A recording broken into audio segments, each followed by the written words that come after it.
मेरे YouTube channel में आप लोगों का स्वागत है।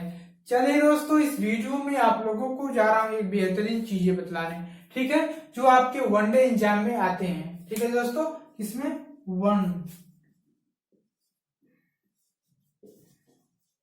आपके जो वनडे एग्जाम में बहुत बेहतरीन तरीके से पूछे जाते हैं क्वेश्चन केमिस्ट्री के दोस्तों। ठीक है, हम आज केमिस्ट्री पढ़ाएंगे, केमिस्ट्री। ठीक है, केमिस्ट्री जो आपके वनडे एग्जाम में पूछे जाते हैं। ठीक है दोस्तों, केमिस्ट्री का जिसे मान लीजिए दोस्तों, केमिस्ट्री पढ़ने का एक बेहतरीन तरीका है। इससे हमने यूपी बोर्ड में केमिस्ट्री पढ़ा भी, यूपी बोर्ड में जैसे केमिस्ट्री पढ़ा। ठीक है दोस्तों, तो उसके बारे में किसी भी एलिमेंट के बारे में हम कुछ समझते नहीं है। जैसे मैंने कहा सोडियम, आपने मात्र सोडियम का संकेत सीखा कि सोडियम क्या सीखा, सोडियम, कि सोडियम का परमाणु क्रमांक कितना है, 11।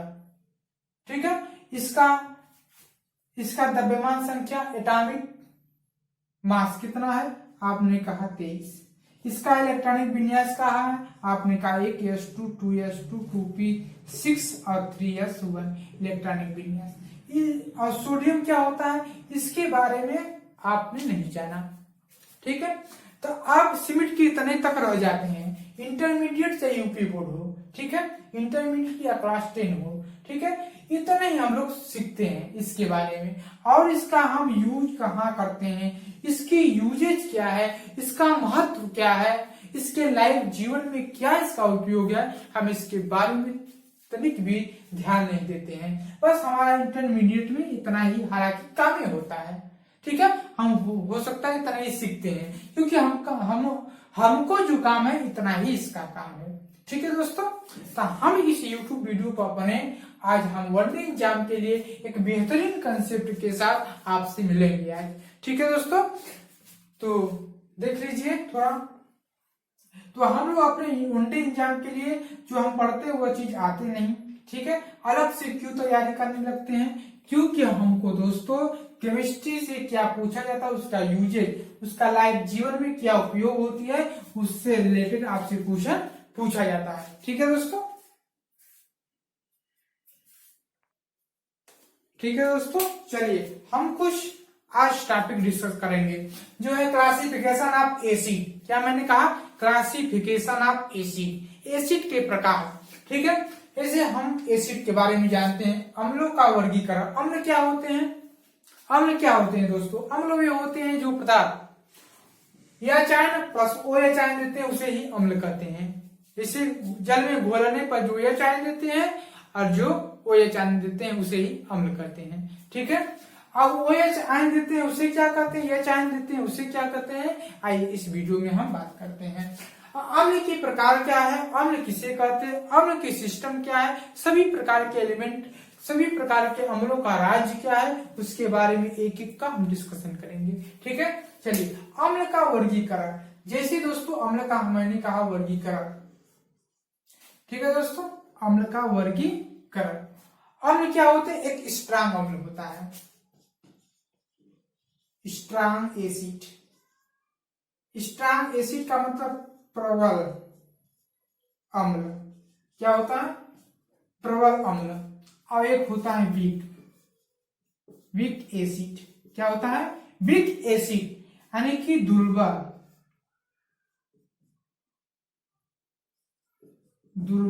अम्ल। ठीक है, दुर्बल अम्ल। एक स्ट्रांग एसिड होता है प्रबल अम्ल, और वीक एसिड एक दुर्बल अम्ल होता है। ये चीजें क्या है, स्ट्रांग एसिड और वीक एसिड क्या है, ठीक है, इसके बारे में हम जरा सी बात कर लेंगे आज। ठीक है, तो इसके बारे में हम बात करेंगे। जैसे मैंने कहा स्ट्रांग एसिड क्या है, जो जल में घुलने पर पूर्ण रूप से घुलनशील होते हैं, जो जल में घोलने पर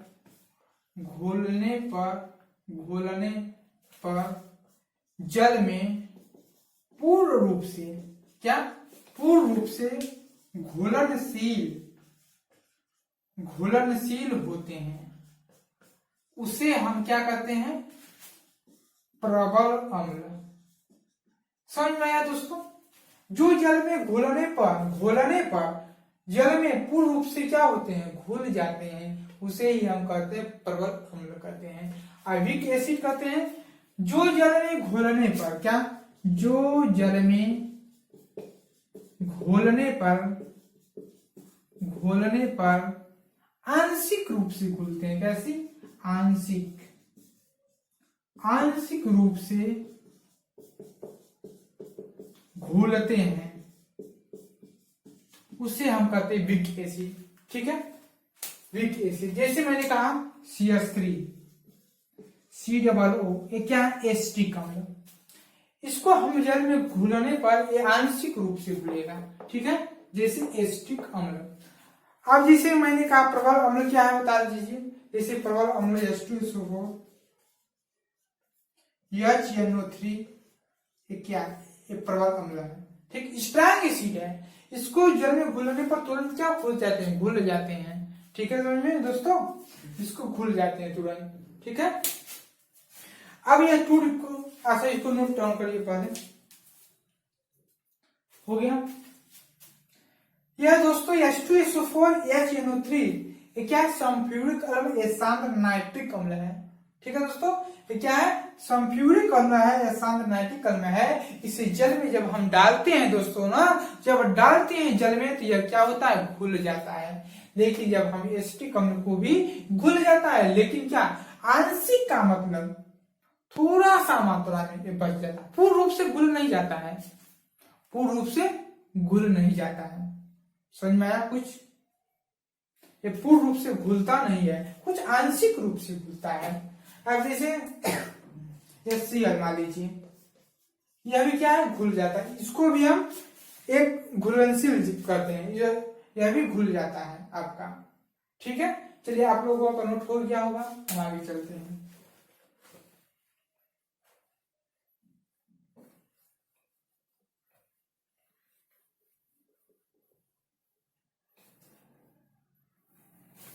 जैसे दोस्तों मैंने कहा वीक एसिड क्या है, strong acid and weak acid. ठीक है दोस्तों, तो अब हम आगे चलते हैं। जो स्ट्रॉन्ग एसिड होते हैं दोस्तों, स्ट्रॉन्ग एसिड जो होते हैं, जो प्रबल अम्ल होते हैं, वह ज्यादातर कहाँ मिलते हैं, वो ज्यादातर हमको लैब कहाँ मिलते हैं जो दोस्तों, लैब मेड में मिलते हैं।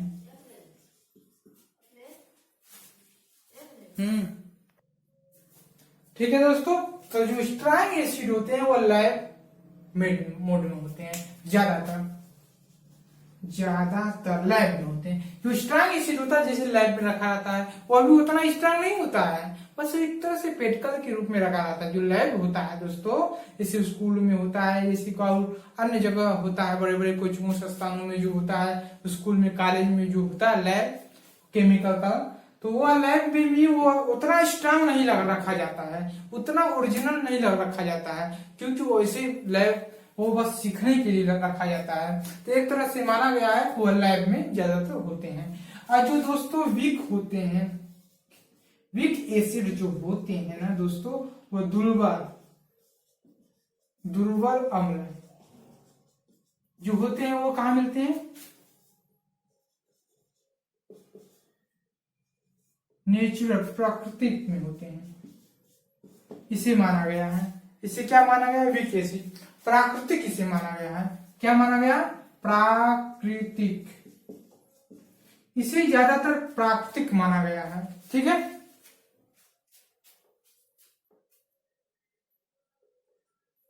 नेचुरल। ठीक है, नेचुरल की स्पेलिंग क्या हो जाएगी दोस्तों, NATU,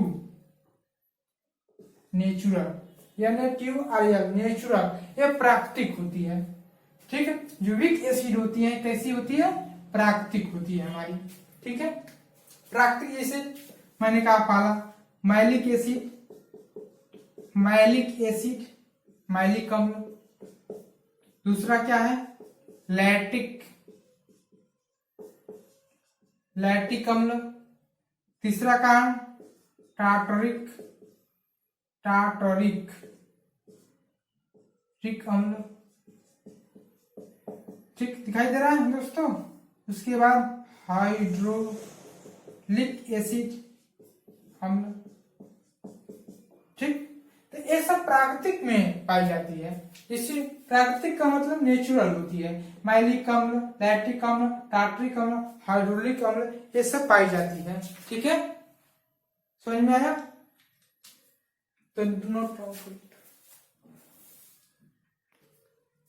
ठीक है, समझ में आया? ऐसे पिक्रिक अम्ल ऐसे भी है। कहाँ का इसका कहाँ पाया जाता है? सेव में, संतरा में, कहीं पाए जाते हैं, टमाटर में। ठीक है, तो इस तरह से इसका यूज होता है। मैलिक अम्ल कहाँ पाया जाता है, लैक्टिक अम्ल कहाँ पाया जाता है, टार्ट्रिक अम्ल कहाँ पाया जाता है, पिक्रिक अम्ल टीएनपी कहाँ पाया जाता है। सबका यूजेज मैं आगे आने वाली वीडियो में बता दूंगा। ठीक है, लिखा दूंगा।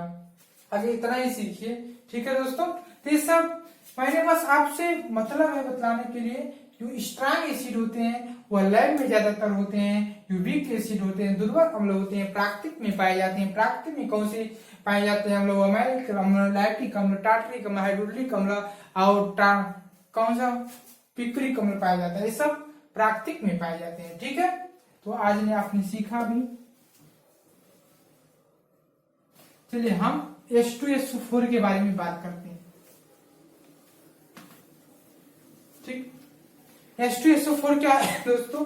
H2SO4 जैसे H2SO4 मैंने क्या लिखा दोस्तों? देखिए, बहुत बेहतरीन चीजें हैं। सभी लोग वीडियो पर जुड़े रहिए, तब मजा आएगा। H2SO4 ये क्या है दोस्तों? H2SO4 ये कैसे? देखो, इसको तोड़ने पर, जैसे H2SO4 को, इसे मैंने H2SO4 को तोड़ा। ठीक, तो क्या बना? OH प्लस SO3H बना। ठीक है, कहाँ कन्वर्ट हुआ? OH में कन्वर्ट हुआ। H2SO4 क्या है? सल्फ्यूरिक, तुमको लिख दे रहे हैं, देखो सल्फ्यूरिक अम्ल। क्या है? सल्फ्यूरिक अम्ल। इससे हमने इंटरमीडिएट में पढ़ा, बस H2SO4 को सल्फ्यूरिक अम्ल है, टूटता है इस तरह से, बस इतने तक रह जाते हैं। देखिए, आज आपको कितना मैं बताता हूँ बात इसके बारे में। इसको कहते हैं सल्फ्यूरिक अम्ल। ठीक है, क्या मैंने कहा? सल्फ्यूरिक अम्ल। H2SO4 का क्या नाम है? सल्फ्यूरिक अम्ल। इसका रासायनिक सूत्र क्या है? रासायनिक सूत्र, रासायनिक आपके एग्जाम में किस तरह से पूछा जाता है? देखिए थोड़ा सा, रासायनिक सूत्र क्या है आपका? रासायनिक सूत्र H2SO4 है। क्या है? रासायनिक पूछा जाएगा, रासायनिक सूत्र क्या है? H2SO4 है। इसका क्या नाम है? सल्फ्यूरिक अम्ल। और पहला पॉइंट, इसे क्या कहते हैं? इसे क्या कहते हैं? सल्फ्यूरिक अम्ल। इसे तेजाब भी कहा जाता है। इसे तेजाब भी कहा जाता है। क्या कहा जाता है? तेजाब भी कहा जाता है। ठीक है, पहला इसे सल्फ्यूरिक अम्ल और इसे तेजाब भी कहा जाता है। तेजाब का रासायनिक सूत्र H2SO4 पूछेगा। तेजाब का रासायनिक सूत्र क्या है? H2SO4। सल्फ्यूरिक अम्ल क्या है? H2SO4। ठीक है, दूसरा क्या है? इसे अम्लों का राजा भी कहा जाता है। राजा भी कहा जाता है। ठीक है, इसे अम्लों का राजा भी कहा जाता है। किसको अम्लों का पूछेगा? अम्लों का राजा किसे कहा जाता है? कहेंगे आप, सल्फ्यूरिक अम्ल को क्या कहा जाता है? अम्लों का राजा कहा जाता है। ठीक है दोस्तों, अम्लों का राजा भी कहा जाता है। इसे आयर और बैक्टीरियल अम्ल भी आप कहते हैं। यह अम्ल वर्षा का मुख्य घटक है। तीसरा क्या है? यह अम्ल वर्षा का मुख्य घटक है। क्या लिखेंगे? यह अम्ल वर्षा का मुख्य घटक है। जैसे दोस्तों, जब वायुमंडल में बनता है मौसम, तो यह क्या? H2SO4 यह अम्ल, जिसे HNO3 प्लस H2SO4 मिलकर अम्ल वर्षा का कारण बनते हैं। यानी कि अम्ल वर्षा, यानी कि जो बरसात होती है, इसका यह मुख्य घटक है। यह अपना जो है भूमिका निभाते हैं इसमें, तभी तो आपका बारिश होता है। ठीक है, चलिए, यह अम्ल वर्षा का क्या है? मुख्य घटक है। इसे औद्योगिक स्तर पर भी काम किया जाता है। इसे औद्योगिक स्तर पर भी काम किया जाता है।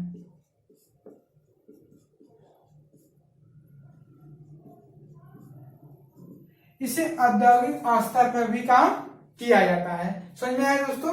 ऐसे बुनाई कटाई इसे औद्योगिक निर्माण में भी किया जाता है। ठीक है, काटने में किया जाता है, बहुत सी चीजें औद्योगिक निर्माण में, कापी ऐसे एसिड गलाकर उसको कापी पेन इसमें यूज होता है। ठीक है, औद्योगिक स्तर पे भी कल खानों में भी इसका यूज होता है। ठीक है, वहां पर बड़ी बड़ी फैक्ट्रियों में भी इसका H2SO4 का यूज होते हैं। इसको बैटरी में भी डालते हैं। कहाँ डालते हैं? बहुत सा यूज है, बैटरी में भी डालते हैं H2SO4 को। ठीक है, जो नई बैटरी होती है उसमें पहला तो H2SO4 का एक सांद्र होता है। ठीक है, तो उसके बाद आप क्या दुर्बल H2SO4 डालते हैं, लेकिन वो पानी के रूप में डालते हैं। H2SO4 फिर नहीं मिलता आपको, बस न्यू बैटरी में ही आपको क्या H2SO4 भरा रहता है। ठीक है, इसे तेजाब भी कहा जाता है, इसे अम्लों का राजा भी कहा जाता है, यह अम्ल वर्षा का मुख्य घटक है। इसे औद्योगिक स्तर पर भी किया जाता है। ठीक है, इसे आप आयल ऑफ वेक्टोरियल भी कहा जाता है, इसे आयल ऑफ वेक्टोरियल भी कहा जाता है। तो ये सब क्या है? H2SO4 के निर्माण है, इसको नाम से जाना जाता है। आपके एग्जाम में हर तरह से क्वेश्चन पूछा जा सकता है। इसे किस नाम से तेजाब जाना जाता है? तेजाब का रासायनिक सूत्र क्या है? H2SO4। इसे अम्लों का राजा भी कहा जाता है। किसे अम्लों का राजा कहा जाता है? H2SO4 को। यह अम्ल का वर्षा का मुख्य घटक कौन सा है निम्नलिखित में से? क्या है? H2SO4। इसे औद्योगिक स्तर पर भी काम किया जाता है। किस रासायनिक सूत्र को औद्योगिक स्तर पर काम किया जाता है? सल्फ्यूरिक अम्ल को, H2SO4 को। ठीक है दोस्तों, तो आपने सीखा, अभी इसको नोट करिए। ठीक है दोस्तों, हो गया। तो फिर आगे लिख लीजिए पॉइंट। यह क्या है? यह प्रबल अम्ल है। कैसा अम्ल है? प्रबल अम्ल है। ठीक है, यह एक प्रकार का प्रबल अम्ल है। ठीक है, आइए हम दूसरी क्वेश्चन मतलब एक और इसको बता दें इसकी इस वीडियो में, उसके बाद। ठीक, चलिए हेडिंग डालिए। HNO3 क्या नाम है इसका भैया? नाइट्रिक अम्ल। नाइट्रिक अम्ल इसका नाम है HNO3, नाइट्रिक अम्ल। इसका नाम है नाइट्रिक अम्ल। यह क्या है? पहला यह क्या है? यह एक प्रबल है। यह एक प्रबल यौगिक है। यह HNO3 क्या है? यह एक प्रबल है, ये दुर्बल नहीं होता है। यह एक प्रबल अम्ल है। यह एक प्रबल अम्ल है। ठीक है, दूसरा क्या है? इसको हम क्या करते हैं? इसे उर्वरक के निर्माण में करते हैं। इसे उर्वरक के निर्माण में करते हैं इसका यूज, इसका यूज। ठीक है, इसे उर्वरक के निर्माण में करते हैं। ठीक है, फर्टिलाइजर में करते हैं। ठीक है, यह क्रियाशील धातु है। यह क्या है? यह दोस्तों यह कांच के साथ, यह कांच के साथ अभिक्रिया करता है। अब कांच के साथ अभिक्रियाशील है, अभिक्रियाशील है। यह कांच के साथ अभिक्रियाशील होता है। जैसे कांच के ऊपर क्या होता है? जैसे कांच के ऊपर लिखाई, कढ़ाई, बुनाई इससे हम कर सकते हैं। क्योंकि जो HNO3 होता है दोस्तों, ये क्या होते हैं? HNO3 एक कांच के उससे अभिक्रिया कर देता है। जब इस पर कांच प्लस HNO3 की अभिक्रिया कराते हैं, तुरंत रिएक्ट कर देता है, यानी कि तुरंत अभिक्रिया कर देता है। इसलिए अभिक्रिया सबसे कांच के साथ अभिक्रियाशील धातु होता है, यह यौगिक होता है। ठीक है दोस्तों, तो इस कांच के ऊपर जो कढ़ाई पेंटिंग देखते हैं, यह HNO3 के वजह से होता है। ठीक है, क्योंकि वही HNO3 क्या करता है? इसके साथ अभिक्रियाशील धातु बनाता है, इसलिए आप HNO3 को देख लेते हैं। ठीक है दोस्तों, तो आज के वीडियो बहुत रिएक्टिव होता है। यह अभिक्रिया तेजी से करता है। ये एक प्रवर्ग अम्ल है, एक नाइट्रिक अम्ल है। ठीक है, नाइट्रिक अम्ल क्या होता है? नाइट्रिक अम्ल किससे बनता है मालूम है तुमको? जैसे HNO3 जो दोस्तों अब टूटते हैं OH प्लस NO2 में टूट जाता है। ठीक है, OH प्लस NO2 टूट जाता है। ठीक है, तो यह अभिक्रिया क्या कहलाती है? नाइट्रिक अम्ल अभिक्रिया कहलाती है। ठीक है, तो आज की वीडियो में इतने ही, तब तक दूसरे नेक्स्ट वीडियो में हम मिलते हैं। अगर वीडियो अच्छी लगी हो कृपया मेरी वीडियो को लाइक सब्सक्राइब जरूर कर घंटी को प्रेस कर लेना। ठीक है दोस्तों, थैंक यू सो मच।